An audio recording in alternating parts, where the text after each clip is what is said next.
Guys, अगर आप राजस्थान की राजधानी जयपुर गए हैं तो आप लोगों ने हवा महल तो जरूर देखा होगा, लेकिन हवा महल के बारे में एक फैक्ट शायद आप नहीं जानते।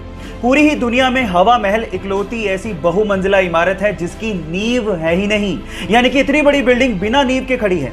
इसके आगे की वॉल की मोटाई 8 इंच है, जिसके सहारे 5 मंजिला इमारत को खड़ा किया गया है।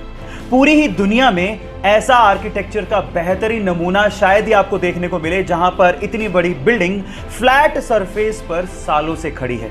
गाइस, इंडिया भी आर्किटेक्चर में किसी से कम नहीं है, तो इसके लिए एक लाइक तो बनता है। इरिन नाम की एक महिला बहुत समय से बंजी जंपिंग करना चाहती थी। एडवेंचर किसे नहीं पसंद, और इसके लिए वो जाम्बिया गई और उन्होंने दिन चुना 31 दिसंबर 2011 का। लेकिन जिस नदी के ऊपर से वो बंजी जंपिंग करना चाहती थी, उस नदी में बहुत सारे मगरमच्छ थे। जैसे ही उन्होंने छलांग लगाई, उसके बाद वो हुआ जिसका उन्होंने सपने में भी अंदाजा नहीं लगाया था। वो जैसे ही कूदी, रस्सी टूट गई और वो सीधे उस नदी में जाके गिरी जहां पर बहुत सारे मगरमच्छ थे। नदी का बहाव बहुत तेज था, लेकिन उस बंदी ने हार नहीं मानी और जैसे तैसे करके पत्थरों से टकरा टकरा के वो किनारे तक पहुंची और अपनी जान बचाई।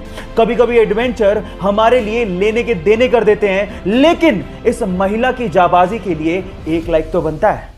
एक बार एक अमीर आदमी को एक बूढ़ा आदमी सर्दी में सड़क पे बिना कोट के बैठे दिखा, तो उस अमीर आदमी ने बूढ़े आदमी से पूछा कि क्या आपको ठंडी लग रही, आपने तो कोट भी नहीं पहना है। तो उस बूढ़े आदमी ने जवाब दिया कि कोट मेरे पास नहीं है और इस सर्दी का मैं आदी हो चुका हूं।